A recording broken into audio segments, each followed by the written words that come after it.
The Texas House has approved a new congressional map that could give Republicans up to 5 more seats in Washington. Democrats argue the map is racist and illegal and are now meeting with attorneys about a potential court challenge. Republicans, meanwhile, say they are within their rights to redraw the lines mid-decade and are simply improving their political performance. Joining us now live this morning is Republican State Representative Katrina Pearson, who voted for the map and has criticized Democrats for their 2-week walkout. Thank you for joining us, Representative. How are you? Good morning. Thank you for having me. Representative, we heard you yesterday on the House floor. You voiced your strong support for the redrawn congressional lines, but we've heard from your Democratic colleagues who say that it's unfair and it dilutes minority voices. What's your response to that criticism? Well, my response is very simple, because that is the response to literally everything Republicans do when it comes to Democrats. And, I was on the committee. I sat through, several days of public testimony. The majority of the public testimony was met in these maps when it came to drawing these districts. Minority expansion is in these current maps, and a lot of it is just lies. It's just race baiting and victimizing, and I just got really tired of it. We are well within the law to draw these maps. We are long overdue for these maps. And we have a population in the state that has not been represented under the previous map, or the current map rather. So this new map will have more representation for minorities in the state of Texas, and that's why I support it. And obviously this has drawn out strong reactions from both sides, but you've also said Democrats' walkout delayed flood relief for victims of the deadly July 4th flooding. The only major action taken, though, at the Capitol so far during these special sessions have been on redistricting. How do you respond to that criticism that Republican priorities are misplaced?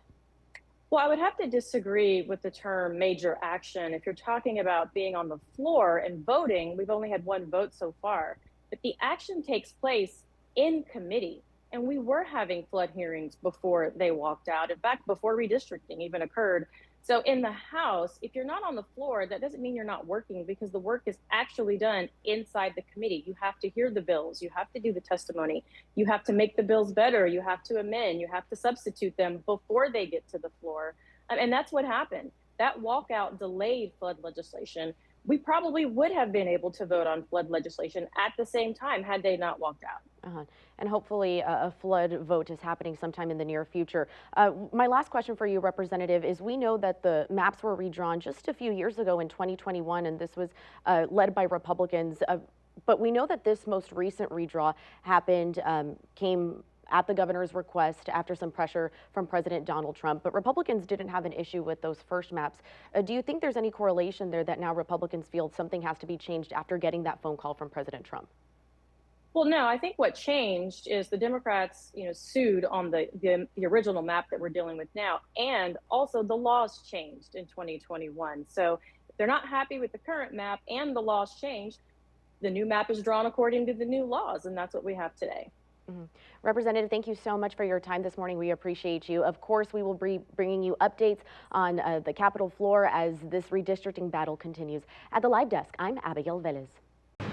I'm Abigail Velez at the live desk, taking a live look at our Texas Capitol, where the redistricting battle continues to dominate.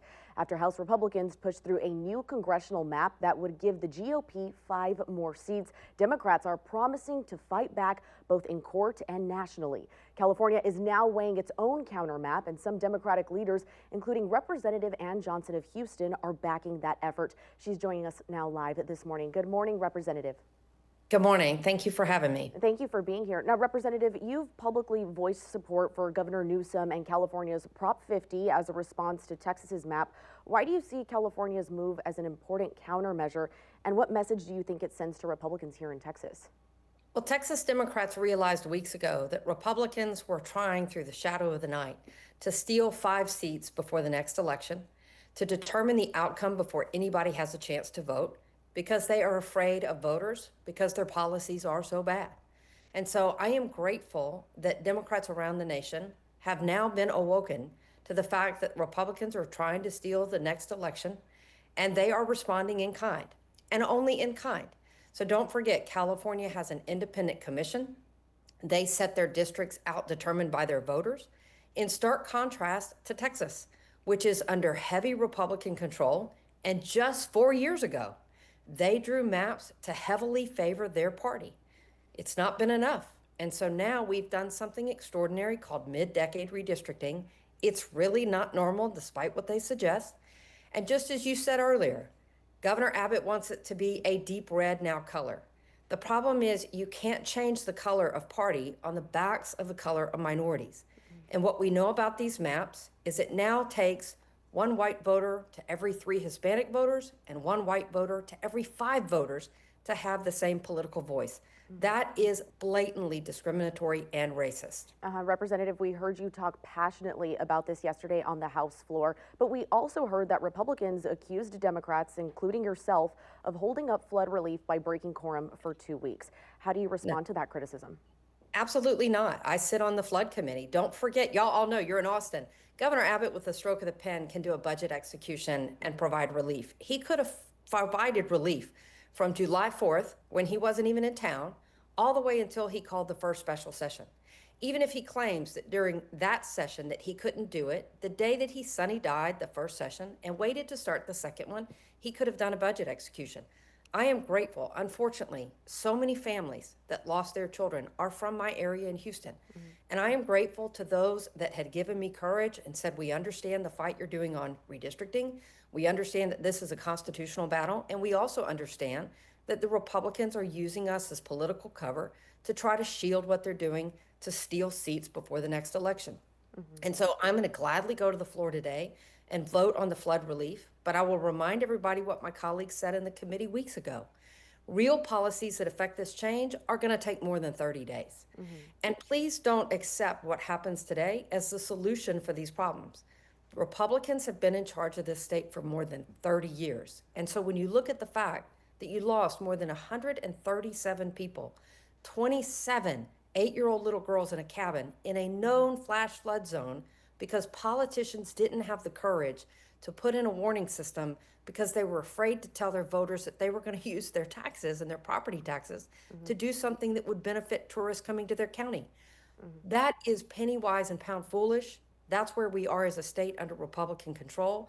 And unfortunately, the redraw of the maps now is just further exacerbating extremism. We're not talking about issues that worry Texans. The governor just said yesterday, we're coming back for more special session to deal with ivermectin. He thinks it's special to get a horse dewormer that you can get at a feed store, and somehow we need to have a discussion of whether or not you can get this in a pharmacy. This is performative politics at its worst. Representative, thank you so much for that feedback. We appreciate you. We're going to have more within the next hour on this redistricting battle. Again, thank you, Representative.